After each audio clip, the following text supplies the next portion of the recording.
Hello everyone, welcome back to today's story time is Forever Ripley. This is chapter 5. Friendly reminder to anyone that is keeping up on the story and friendly bit of information to anyone joining us for the first time that this book is the point of view of a dog.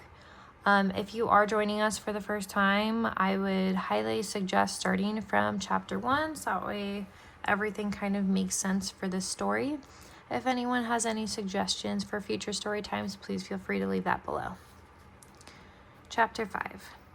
Mr. Chen grunts when he slides his arms beneath me. A small cry escapes my jowls, and air whooshes from my mouth. Then my body hangs like a wet towel across his arms as he staggers to the front door and down the front steps. Charlie hurries across the driveway ahead of us and Mr. Chen's waiting truck. She opens the side door and he hefts me onto the seat. When Charlie squeezes in beside me, I lift my heavy head high enough to rest it on her skinny legs. That's all I can manage before the truck rumbles to life and gravel crunches beneath the tires. It's okay, Ripley. You're going to be okay. Charlie's voice cracks like something is caught in her throat, and she strokes my head and face. I know what okay means. It means everything is fine, that there's nothing to worry about. But Charlie does not sound like everything is fine. She doesn't smell like everything is fine either. She's going to be okay, right, Mr. Chen? Her words catch again, like she's struggling to breathe around the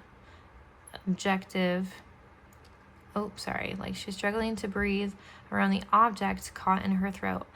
Mr. Chen doesn't answer. He rests his heavy hand on my hip, and Charlie goes quiet as the swamp smells seep in through the open truck window.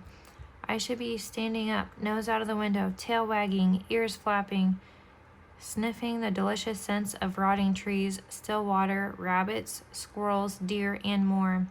That is what rides are for, the joyful celebration of sniffing in everything that makes me feel alive. After all, the swamp is as much my home as the house where we sleep. But today I do not feel joyful or alive. And when we near the wide, smooth, black road that leads to town, things go from bad to worse. A whiff of something I don't like pricks my nostrils. The scent of strange men and the crisp tingle of freshly cut trees bites at my nose. Neither of those scents belongs out here, so far from town or so close to our home at the edge of the wildlife refuge.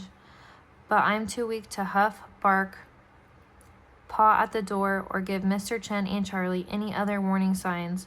It's the first time in my life I've been unable to enjoy a ride, and the first time since I was a pup that I am not able to warn my humans of possible danger. I don't like it, but I have no other choice but to tighten my jaw and fight the pain climbing up my leg and along my back.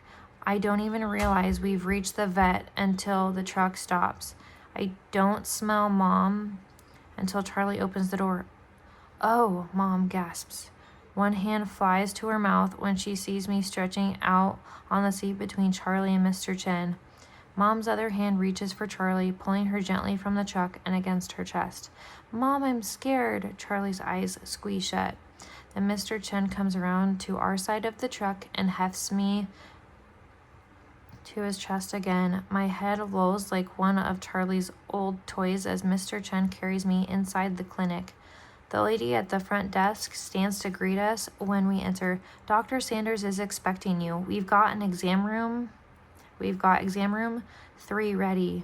She leads us past an old lady with a small cage on her lap and a puppy squirming in a young man's arms.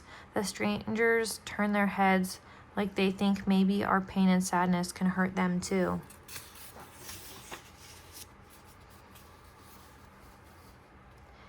Inside a tiny room that smells like many terrified cats and dogs and a rodent I can't quite identify, Mr. Chen gently lays me on a cold metal table.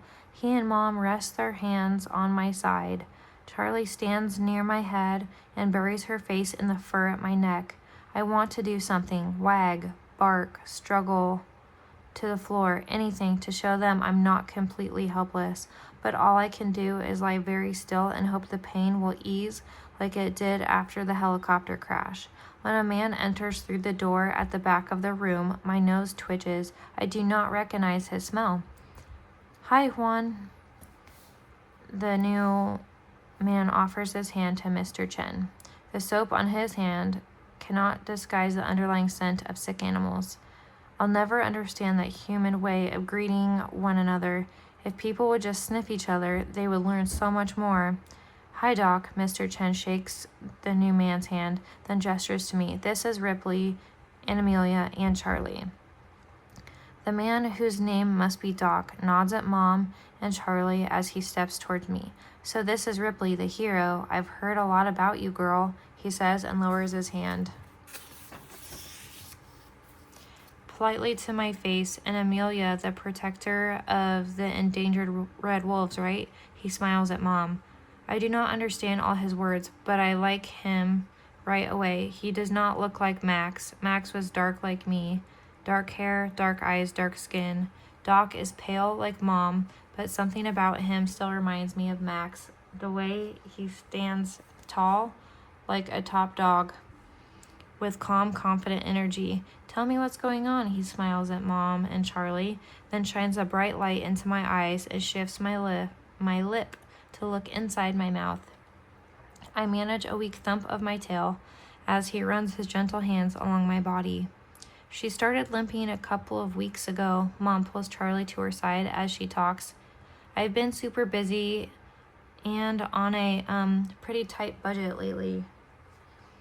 Mom's hand tightens on Charlie's shoulder. Her jaw twitches.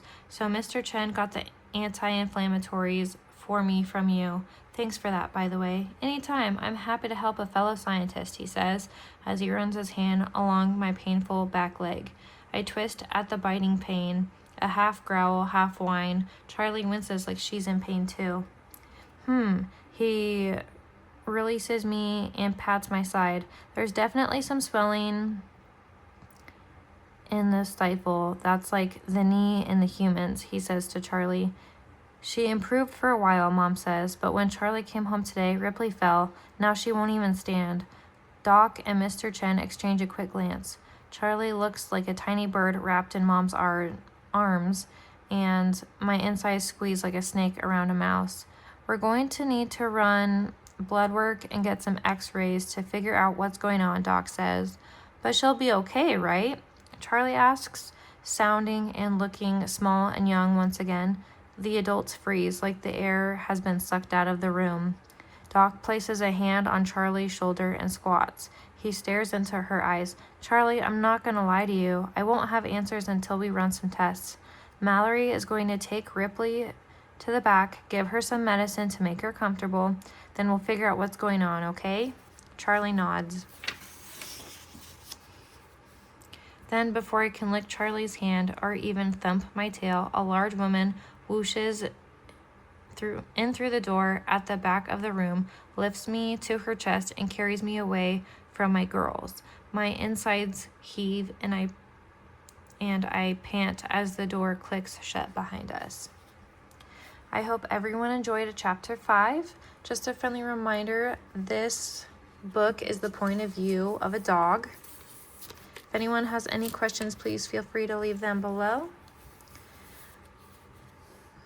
And if you're new to this story, I would highly suggest starting from chapter 1, so that way this book and this chapter make more sense. If anyone has any suggestions for a future story time, please feel free to let me know.